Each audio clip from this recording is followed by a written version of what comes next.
नमस्कार दर्शक बंधु, आज तोरी पाई तो पाई सीरियल दमदार एपिसोड देखा मिल।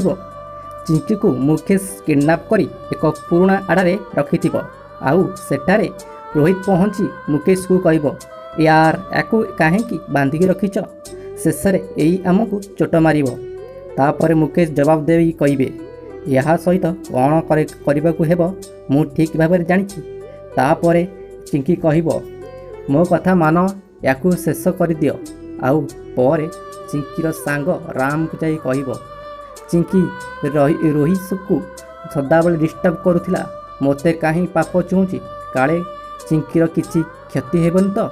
तापर राम कहे तुम्हें किसी चिंता करनी चिंकी जेउटी थिबे मु ताकू खोजी आनिबी। दर्शक बंधु, मुकेश कौन रोहित कथार पड़ी चिंकी को शेष करदेवे कि राम चिंकी को खोजी पाइबे? आमको कमेंट बॉक्स रे निश्चित कमेंट कर जणांतु।